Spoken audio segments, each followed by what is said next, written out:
just raise your hand and let me know, and we'll change things out. I'm Shafer. I'm with American Majority. We're a national nonprofit, nonpartisan organization that focuses on training, identifying and training conservative candidates and activists. The idea behind what we're doing is if we want to fundamentally change the way our politicians are working and the way our government functions, then we have to have a farm team of good conservative candidates that we can actually put into office. Because a lot of these guys are very difficult to beat. And if we want to get them out of office and get a more conservative government that's more in line with what our founders intended, then we need to have some qualified people to go in there. If we look back to some of the years when we had a huge conservative wave, even like this year, and back in 1994, we see a problem because there's this popular desire to get a more conservative government, but we don't have a lot of true conservatives waiting in the wings. Let's say let's put it on the mic, so sorry.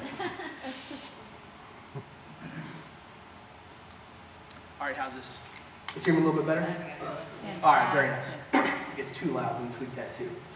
All right, so we had a lot of people that this popular idea that we wanted to have a more conservative government, but we didn't have a bench full of qualified people. It's kind of like with the Texas Rangers. You may have a bad pitcher, but if you don't have somebody better on the bench that can pitch better, faster, crazier balls, then you're not going to be able to do anything better than what you've got. So what we have to have a qualified bench of people that are ready, qualified, and willing to step out there to take the hits. Jeff, you know what I'm talking about. There's a lot of hits you're going to take. To put your name, your family, your reputation out there. You have to have those people that are trained and ready. Because there's a lot to know about how to run for office. And you don't always learn everything on your first run through. It sometimes takes a while of doing it, and with the support of a lot of people. So at American Majority, we started back in January of 2008. We're a little bit ahead of what really started as the Tea Party movement. And I've been on since June of 2009. I grew up in Stephenville, Texas. I was raised on a farm. My dad was a local doctor. My mom homeschooled my two brothers and I.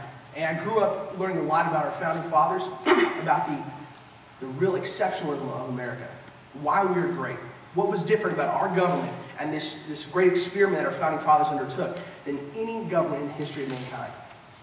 What makes us special? So I grew up doing that. My first political race I was involved in, I was 6 years old. It was back in 1992. My parents knew a great lady named Becky Farrell, and she was running for state rep. She's a phenomenal lady, one of my real political mentors. And so as she was running, I remember at a little neighborhood we lived in, Prairie Wind. My mom and my two brothers and I were going around our neighborhood. I was on rollerblades and they were in the stroller, and we're going around hanging door hangers on all these different houses, telling people why they needed to vote for my friend Becky Farrell for State House. It really impressed on me the importance of that kind of grassroots effort, actually going out there and talking with every individual that we could. Now here's what really burned this love for politics into my psyche. She lost by 12 votes. Okay? It wasn't the 92 election she lost by 12 votes. I think it was 94 or 96. But anyway, she lost by a very, very slim margin. And I don't remember this, but my dad tells me that night after we got home from the victory party, that we came home and he said he came in, I was crying in my room. And I said, Raz, why are you crying? I was like, well, Dad, we lost. So Raz, it's politics. You're going to lose sometimes. And if you're going to want to be involved in politics, you've got to get used to the idea that you're not going to win every time, even if you're ready to give it everything you got. It's like, Dad, we knew 13 more people. And I realized even then that I might not be able to get up and speak to millions of people on TV and convince hundreds of thousands of people to vote for my candidate. What I could do, I could go out and talk to 13 more people. Now, the beauty of what we're doing about the importance of grassroots strategy and of getting out there and working is we don't have always the money. We may not have the ability to leverage large amounts, huge TV buys, ad buys, and stuff like that. But what we do have is we have personal relationships. We can go out there and work with individuals to help make our government more conservative, to help build this farm team of candidates to replace the rotten apples we've got in there right now. And this takes time. There's an article written, I think, 2 years ago in the Atlantic, and it's called How David Beats Goliath. And it was a great article. I recommend you go back and search for it on Google. How David Beats Goliath. It was in the Atlantic back in June of 2009. And the story, it takes a look at politics and military history. And it compares the two, which is funny because the two go quite well together. Well, what they looked at, they took a survey of military engagements in the last 200 years, where one force outnumbered the other as far as military might, 10 to 1 or better. So we're talking about like the American Revolution, about Vietnam, about all kinds of wars where one force was a very, very small fraction of the military might, much like David and Goliath. And so they looked at these engagements, and they saw a couple things. They looked at the strategy that was used to play in those wars. And it said that when the David army fights by Goliath's rules, he puts on Saul's armor and he goes out there with the big sword and the spear and tries to fight on the level playing field of Goliath, he loses about 90% of the time. Which makes sense. We're talking about outnumbered 10 to 1. It wouldn't seem like he could win much. But when he fights by the rules that he's comfortable with, when he goes out there with his 5 smooth stones and his sling, he wins about 70% of the time. Which is mind-boggling when you still consider this is a 10 to 1 disparity in numbers and strength. So there's something about fighting with the tools that we are most comfortable with and that we're used to using. Now each of us, most of us don't have a long history of political involvement. Most of us haven't run for office before or been a campaign manager. But what we do have is we have relationships. We have PTAs we've been involved in. We have relationships through business. We have people in church that we know. We have all these different ways that we have built these relationships, that we've talked to people, that we've fostered this trust that we have with our friends, family, and neighbors. And we can use that to benefit our country. If we're not willing to use those relationships to benefit our country, then you got to question how dedicated are you and how serious are we? So now the reason we're here today is you guys are liaisons. You guys have said that you're interested in having a heavier level of activity than most of even the other Tea Partiers out there. You're willing to make a commitment to being a liaison with your representatives. Now, across all the different levels, local, county, state, federal, we're trying to cover all those. Now, I'm interested to see how exactly you guys are going to split those jobs up. But what we have to do here is we have to learn the most effective ways.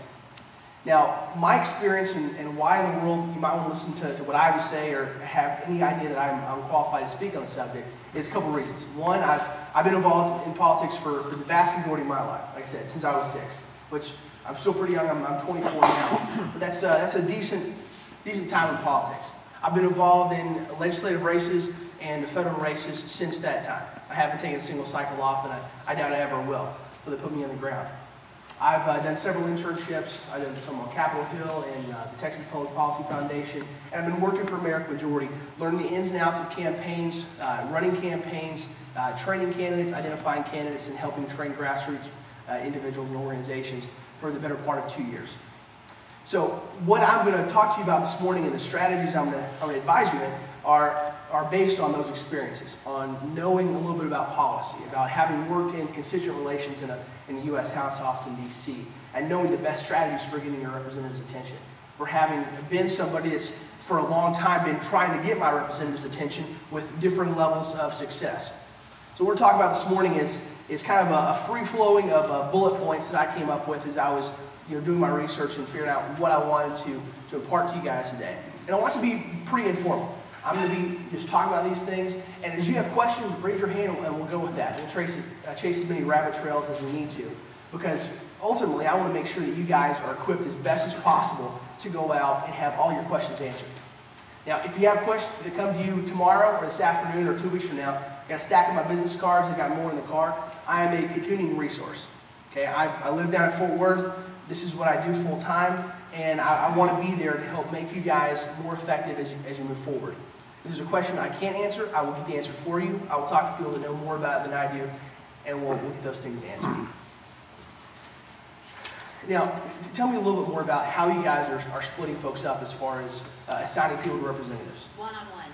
Every single elected office has at least one person that will be contacting you. So you guys Some of them have 2 or 3 people, but at least one person. So school board, city council, county, county commissioners court. Anything that's elected, yeah. Nice. I like that. That's very important, because when you start leaving people unwatched, those are the folks that are going to get out of line the quickest, right? We know that. Now, how many of you guys followed, there's a vote on Tuesday and one on Monday that kind of ticked a lot of people off. You guys follow that pretty closely? Yeah, how many of you guys were in Austin Monday or Tuesday or at some point? So we got several of you that were down there. I was down there Monday, had to come back up here Tuesday, but I stayed around to hear the result of the caucus vote. And I was really disappointed. I'd been working and writing since the election on Red State and through other, redstate.com is a great conservative blog. If you don't follow that, I'd encourage you to. But I've been writing on there and talking to people about why it was important we had a conservative speaker. And you guys know what went into that. I don't want to rehash all of it. But what we saw was that in spite of a large groundswell of support for a conservative speaker, both to get rid of Strauss and to get Paxton in, that's not what happened. We ended up having 30 people vote for him in caucus, and 15 votes and 2 abstained when we actually got on the floor of the House, which I'll tell you, that was actually very impressive. I was very glad that Berman pushed for the floor vote. That was important, because we've been saying we're going to hold him accountable, and we can't exactly hold you accountable if we don't know how you voted. So we saw that in spite of us reaching out time after time to these individuals, giving loads of constituent mail, hundreds of phone calls, they didn't vote the way we wanted to. I found it interesting that these same people that were thumbing their noses at us, that they were the same representatives that last year, when we were telling the Democrats that the liberals that we were coming after you, that we were going to take your jobs away from you and give them to somebody that's more conservative, the Democrats are saying, these votes are inconsequential. They're not going to remember health care when it comes to next November. Those kind of things. And some of these same representatives stood up at Tea Party functions and rallies and said, we're going to remember. They're not going to forget. Their memories are more than a year in length. And yet, when they're on that side, now all of a sudden they're thinking internally, they're not going to remember. They're not going to remember this whole speaker vote when it comes to next March, are they? Well, I've been working with Tea Partiers since they came about, and I'm pretty confident that y'all's memory is much longer than that. Now, with having this kind of liaison training, working one-on-one with these representatives, there's a lot of things you need to know. And it's pretty simple, because you guys have you've come up through school, you've built relationships, you've built friendships, so y'all know how to make friends, y'all know how to influence people, y'all know how to carry on a conversation and talk with folks. And what you're doing here is you're going to represent the Tea Party group and your fellow Tea Partiers, and you want to stay on top of what's going on, and you want to build a relationship there. Because you want this representative and their staff to be able to contact you freely. Because ideally, if I'm a liaison, let's say I'm liaising with Vicki Truitt. Let's say I'm liaising with Vicki Truitt, right? Okay, so I want to be able to communicate to Representative Truitt what my group feels. So first of all, we got to have a defined set of issues. So, and there will be some issues that are issues that the Tea Party is going to have positions on, and there's some that they won't. Now, as a group, you guys kind of need to figure out what those are, and there may be a set already made, but there are going to be some issues that you will not be able to speak as a Tea Party representative for, because the Tea Party has not taken a position. All right, and that's something that you guys have to decide, but it should be a clear set of issues. And whether those are purely fiscal issues, whether they're fiscal plus pro-life, whatever they are, they should be well defined. Yes, ma'am. Now that we're signing on as liaisons, is it separable? Can we contact constituents as a personal constituent, and then act and sign as a Tea Party liaison at the appropriate time? Absolutely. But you didn't even make that clear. Yes. I believe. Can you repeat that? Oh, yes. Yeah. The question was: can you separate yourself as far as your opinions from your position as just a constituent and as a Tea Party liaison? And the answer is yes. And I'll give an example of myself. I work for American Majority, and as American Majority, we are a nonpartisan organization, which means that I cannot, as an American Majority representative, endorse a candidate. I cannot endorse people like that or advocate a political party based on my position here. Now, I'm also Shafer, and I am as partisan as they come when it comes to defending what I believe and advocating the candidates that I am in favor of. So I just have to differentiate. So I can't sit up here and say, vote for so-and-so or straight ticket this party, but I can talk about general principles. And there are things that I can talk about being in favor of as an American Majority staffer because I speak for American Majority. But if I'm going and speaking at a rally or something like that, and I endorse a candidate, I just say that my views are my own, that I'm not speaking for this group if asked.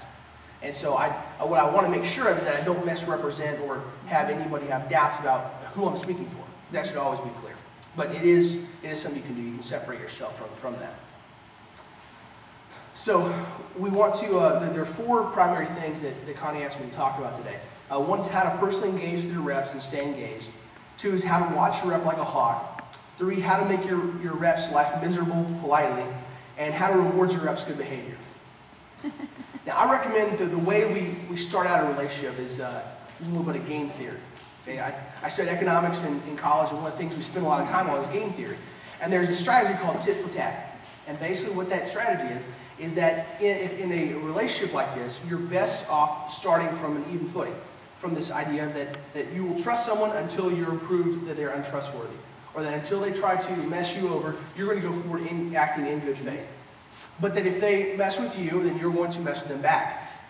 Okay? So what we're talking about starting with is even with reps like Truitt, like Smith, like Guerin, these people that we already have previous relationships with that you may be disappointed in votes they've cast and who they are, and you may already be looking for a new candidate to run against them in 2012. With those people, I recommend you still start out from an even footing. You say, look, it's a new legislative session. We're coming into this. We won't have a workable relationship.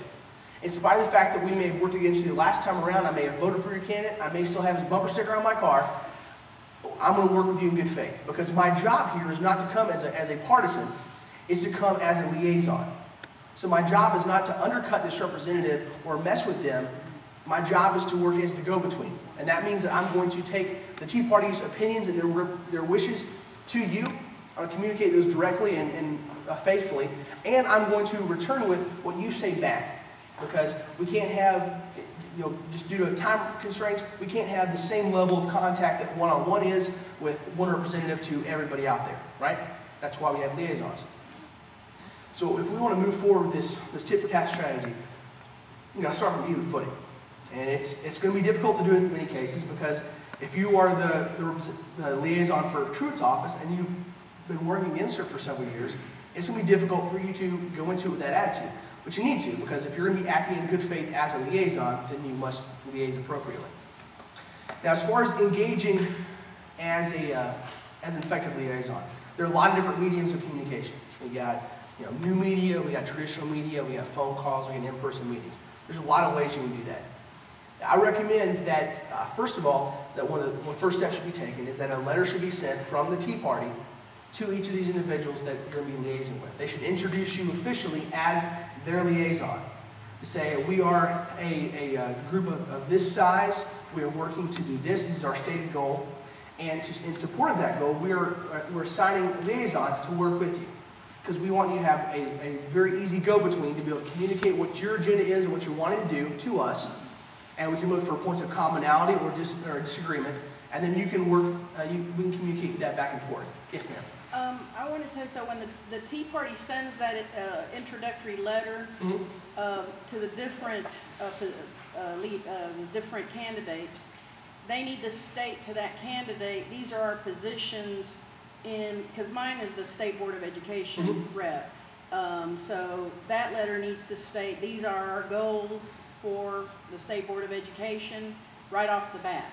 Yeah, the question was, does it need to have, or when you send those letters out, do they need to state exactly what your positions are and what you're going to be advocating for? And I would say yes.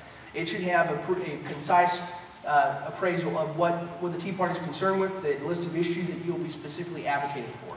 So if it was State Board of Education, it might be stuff like making sure that we properly cover the founding of America, Constitution, those kind of things, Texas history, like that. And that'll be helpful moving forward because it lets them know when Raz calls me, these are the issues that I'm probably talking to. When you're growing up, was there ever a time when your parents came in and they looked at you and you knew exactly what they're going to ground you for or something like that? I did. And that's usually what happens. I would know what they were angry about before they actually told me what they're angry about. And that's going to be the way it is with these people, is that when you call them up, you want them to know this is probably what they're angry about. And so they may not take your call, they may call you back, but they're going to know what you're calling about. Yes, sir? who develops these particular positions? Is this done by a group of people or sitting down and talking? Let's say we'll talk about the school board, for instance. Does that mean I'm going to use the executive committee of the Tea Party and that particular person sit down and say these are what's going to happen? Or is that done by a group of people? Is that how it goes? I'm just asking. Yeah, the question. Our steering committee plus whoever the liaison is. Okay. So the question was, how do you develop that list of positions that you want to take? And we were saying was that's going to be the steering committee plus the liaisons working together to come up with that list of issues. And it'll be isolated things that everyone is comfortable with. Yes, sir. To go one further, is Julie and the executive team going to document what these positions are? It'll be in your letter. Yeah, so if the question was, will they be documented? And the answer is yes. I mean, will it be documented For the whole group, everyone, the Right. whole Tea Party knows about what the positions are. Yeah, we can do that. Yeah, they'll be public for the Tea Party and for other people to look at, because you want people to know where your areas of interest are. That's something you have a personal investment in. The only reason I say that is that if in fact an individual in this group has some participation in speaking to other people, they want to be able to inform them of how the party has decided Right. to react as a whole, besides being the liaison talking to those individuals. Right. Yeah, each of you wants to be able to be a personal advocate for those policies, even when you're not in your official liaison capacity, or when you're talking to other individuals that might think about joining the Tea Party. Sir, yes, ma'am. So that the issues that the Tea Party chooses to cover should be fairly broad, because there's always issues that come up during sessions that trigger your concern. Well, and there will probably be discussion. You're going to have probably broad, philosophical, principled stances, and then I'm sure there'll be a lot of discussion at the steering committee level and amongst yourselves about what's the right position. Is this vote a good vote or a bad vote? How important is this? Is this something that we want to really step out there on and go on record for or against? Or is this something that we might not take as strong a position on? When there will be things like voter ID. Okay, now that may fall under one of your principles rather than a specific stance, but when it comes to that vote, there's a likely position based on your principles of how you're going to come down on that. Yes, sir. Well, I was just going to suggest, wouldn't a good starting point be for forming the Tea Party's position? Wouldn't it be based on what bills each rep, and I'm talking about in the case of representatives, currently have authored and filed, introduced into legislation, and also their voting record from the past as far as their rating and where they stand? Because what I'm hearing is that if we collectively through committee, liaison, whatever, come up with issues and positions, we could be over here, but the direction a particular rep or council or whoever is taking might be going off over in this direction. So shouldn't we see how our issues and positions reconcile with what their current agenda is for starters? Right. I wouldn't necessarily say that has to happen in your initial letter, because in your initial letter you just want to say, this is who I am, this is who I represent, this person is going to be representing the Tea Party, and these are the core principles that we're going to be working on, or the issues that we anticipate specifically advocating for. So that list is going to be different for school board or for the Board of Education than it will be for your representatives. It'll be different for senators than for your Texas House representatives. So the list is going to be different, but I mean the underpinning very general principles are going to be the same. The introduction letter can be a very Broad. Exactly. And because you don't want to pin yourself into, this is my little corner I pay myself into. Right. You want to be able to push or back them, because hopefully, depending on which rep it is, you're going to have a lot of ways that you can help benefit them. And really part of that tit for tat strategy, you want to help them whenever possible. Because if you're always attacking the representative, that does not engender a whole lot of want to cooperate.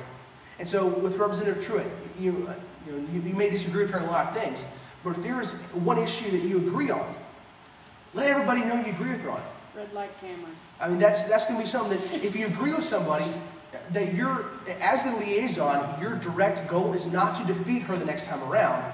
It's to promote a policy agenda, right? I mean, as an individual, you may have a very solid stance as far as wanting to defeat her next time around. But as a liaison, remember, your goal is to liaise, not to get a new candidate in there. What you do in your other capacities, whether it's identify someone and run against her or do it yourself, that doesn't matter. But your primary goal as a liaison is to communicate and help push the agenda of your group and use them as a resource. So I want to go through a couple different ways you can do that. One, I recommend that you use something like a Facebook group to coordinate this. You can set up groups on Facebook. It's going to be one of the best ways you can work. I'm telling you, having taught new media to people from 10 years old to 95 years old, I'm telling you, anybody can do it. It's awesome. You ought to try it. We've actually got, on the American Majority website, we've got some great guides that you can look at and read for free. They talk to you how to use Facebook, how to use Twitter, how to get on there, use those tools. But Facebook is something that anybody can get into. I Oh, yeah. refuse to Yeah, use private Facebook. I refuse to use it. Why? Matter of fact, I tell people that I don't want people sending me stuff on Facebook. Use my email address. But you can set it up like that on Facebook. You can set your privacy settings so that if I'm not your friend, if I don't say that you can't say anything about me or can't find me. You can set those privacy settings up very well. But what it does do is it allows on a very open medium to be able to communicate back and forth with each other. What's wrong with email? I mean, I'm gonna Well, there's nothing wrong with email, but it's a lot of people. It's much easier to communicate with them, and you'll get quicker responses and have more real-time playback using Facebook. It's also a great tool for disseminating information. So if you want to say you talk with your representative and want to get it out there. Just stop. I'm not even going to use it. I'll set up Okay. a group. All right. For the rest of you guys, I highly recommend that you use these new media tools, Facebook, Twitter, those kind of things, to communicate both back and forth with each other as well to inform the people you're working with. Because when you have a conversation with a representative, you want to be able to get that information out to the group. Because if you talk, say you call Representative Truitt up, which apparently I'm beating on her a lot today. Her name is right there. If say you talk to Representative Truitt and you find out that you disagree with her on something, well, you have a conversation with her or staffer and she won't budge, and you're not coming to agreement. So you're like, well, so I couldn't talk her into it. Maybe getting a phone call from 100 Tea Partiers in her district will. Maybe that'll help her inform her. 100 calls in a couple days on one issue will seriously raise people notice. 20 calls at the Texas State legislative side will make them take notice. Okay? So let's say you want to get the word out there. Well, there's several mediums you can use to use that.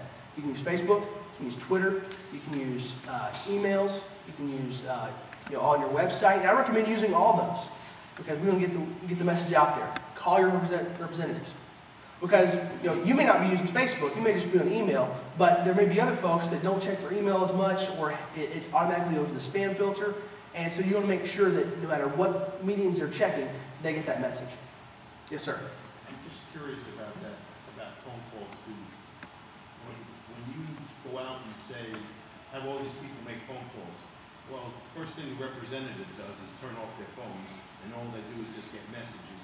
So my point and my wondering is, how effective are those things if they already know that they don't want to care about what you said, and all they do is just push your stuff aside?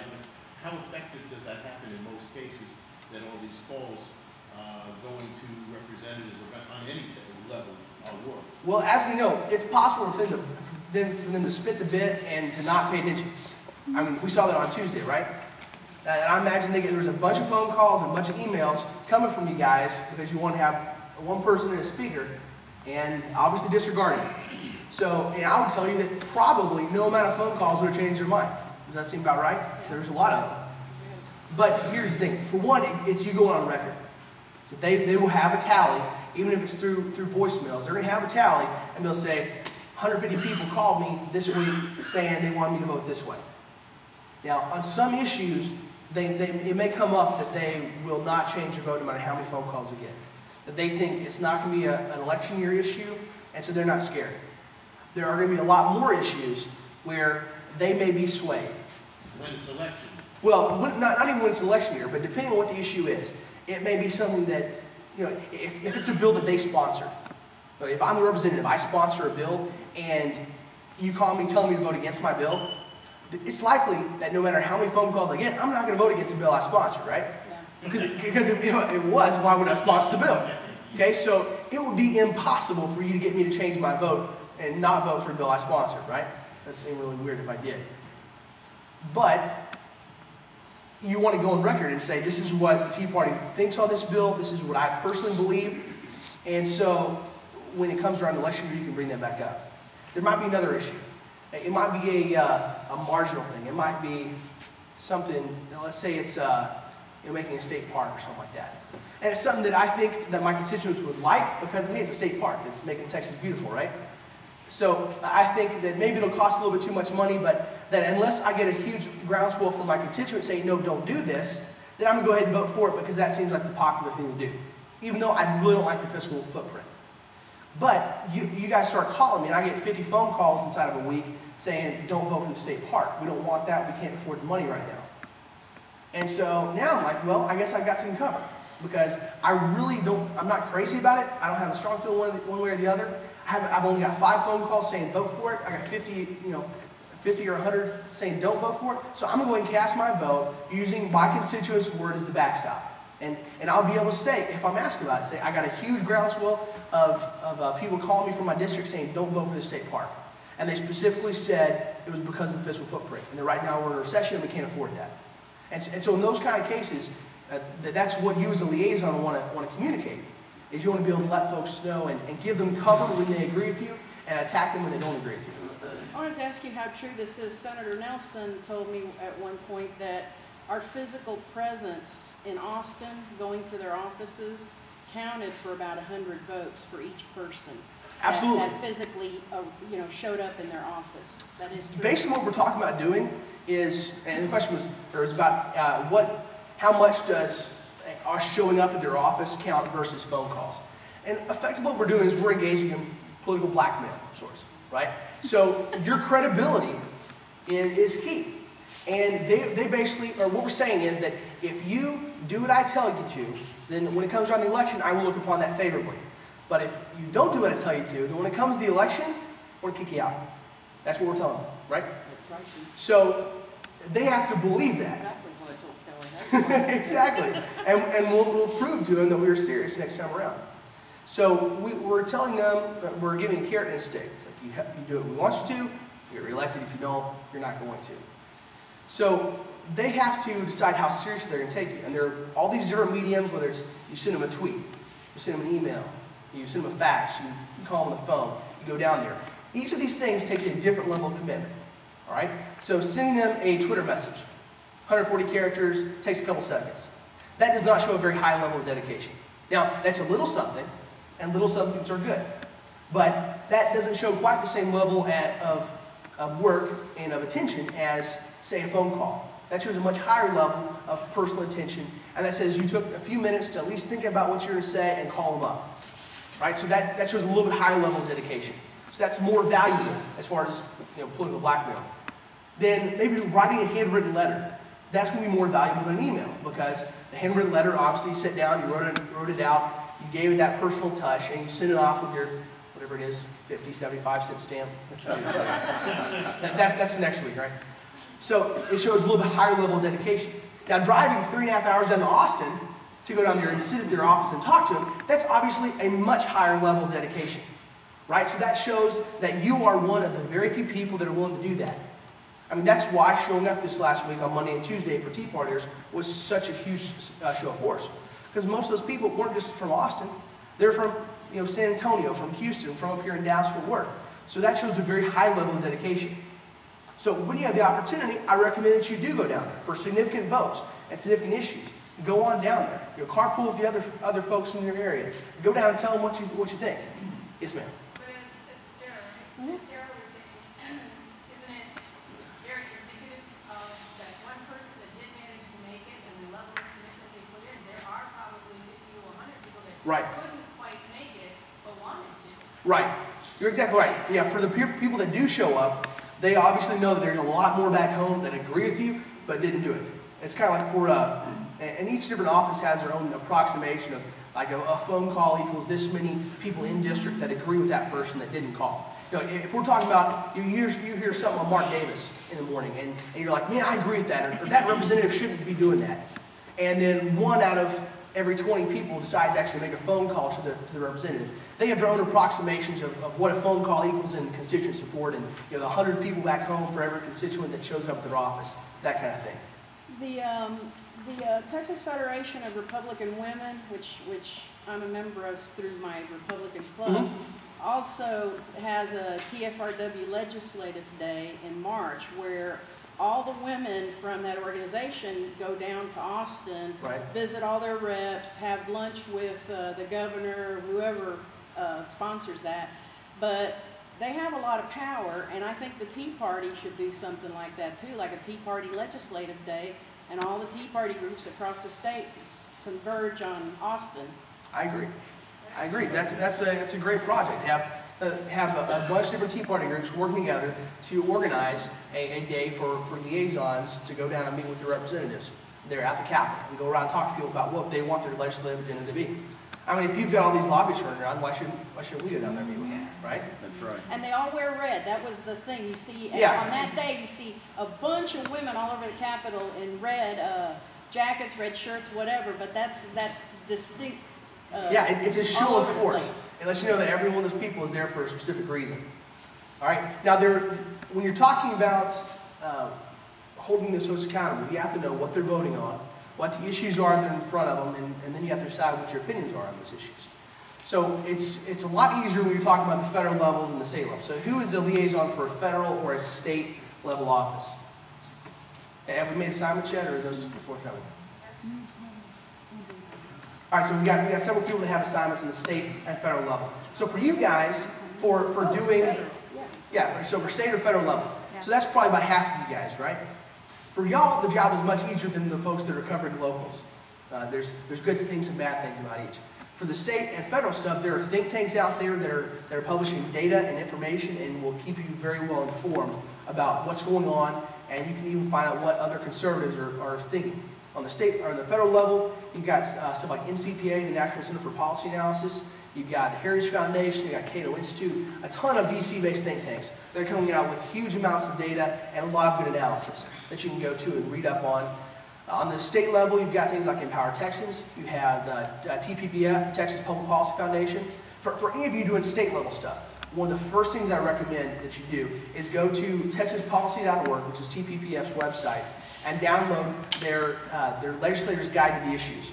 And actually, for anybody, for all of you really, that's a great step. So it'll help educate you on state level issues. Yes, ma'am? It's the legislator's guide to the issues. You can download it for free from the website. There's a link to it on their main page, and the website is texaspolicy.org. They're one of the places I interned with. I interned with them back in 2007, and they're a phenomenal group. I've found, can't remember off the top of my head any instance that I've had a significant disagreement with them on their policy analysis. They're doing great work. And as far as state-based think tanks, they are one of the best by far. So I recommend checking out their stuff. They're constantly coming out with new research and analysis. They'll be a good resource for you guys moving forward. And their legislator's guide to the issue is basically a synopsis of the issues that they think are going to come up and what their positions on each are. And they'll also reference the larger white papers and publications that they've made on those issues, so you can go read more on those if you're interested. Yes, sir. In regard to that, I'm a federal level rep. If I go to bat for conservative values, I feel it's in our best interest for me to make sure that I'm on the same level as the Tea Party is, because I'm here to represent the Tea Party. The Tea Party represents more what I feel than the Republican Party. They left it. So I want to make sure that I'm doing the right thing, making the right decision, making the right, vocalizing that to my rep. So how is it up to me or to us to make sure that, hey, this is the issue? Some of these issues are obviously healthcare, state income tax, stuff like that. I understand that, but there's some issues that may be a little bit shaky or off or odd. I feel like I need to communicate that to make sure that we're all on the same, and I'm representing us correctly. What do you think is and I don't know if this is something for Julie, what's the best way to make sure that I'm communicating that? You guys are gonna be, Real quick, the question was, so, the question was on issues that are not like a black and white, or maybe you're not 100% sure what the Tea Party position was, how do you communicate that and come up with the Tea Party position? And Joey's answer was that that's going to be an issue for the steering committee and for you guys to discuss. I'll tell you, I'm very, very firm in my beliefs and I'm very strong in a lot of positions, but when there comes up a new issue, I have sounding boards. I have folks that I call and talk with and shoot ideas back and forth to make sure I'm staying consistent with my principles. Because a lot of times, we won't think of certain things, certain nuances to an issue that might make a big difference. It might make a difference between us strongly supporting or strongly denouncing. So you want to make sure that you're not acting unilaterally. As a liaison, you're representing more than yourself. So your opinion needs to be backed up by the opinion of the group. So that's part of acting as a liaison in good faith, is knowing that your position and the Tea Party position are consistent, and that you support each other, and that you're communicating idea. Like an ambassador. Our ambassador to China, he is not the person that's determining our China strategy. All right, that comes through the president's office, through the White House, right? So if the ambassador starts acting unilaterally and deciding that this is a treaty we're going to sign with China, and this is what we're going to be doing over there, and so we should go to war with that kind of stuff, that's not his job. So your job is to stay on top of these issues and communicate with other Tea Partiers and the steering committee, so then you can know what you are going to take to those representatives. All right, so a few other things I want to go over. I'm going to make sure we get you guys out of here on time. The address again on the Oh yes, texaspolicy.org. So it's TPPS.org? No, TPPF, Texas Public Policy Foundation. The website, it's easy to remember, is texaspolicy.org. All right, so one of the things that's most needed is you got to have the carrot and you got the stick. All right, so the carrot side is that if we agree with you, we're going to let everybody know it. So if we find a position we agree on, then we're going to let people know. We're going to have Facebook updates, we're going to have Twitter updates, we're going to have emails, we're going to have a post on our website blogging about why we agree with you, and that so-and-so agrees with us, call them and support them. Because just like we want to call representatives if we disagree, we want to call them if we agree. Because if we have a strong feeling on it, it's likely that the other side does too. And we're much more likely to call people when we disagree with them, right? And how many of you guys have called to express disagreement with an elected official in the last 2 years? All right, so that's everybody. How many of you have called more times to thank them for a positive position than you have to condemn them for a negative? All right, so we got a couple people that have done that. Congratulations.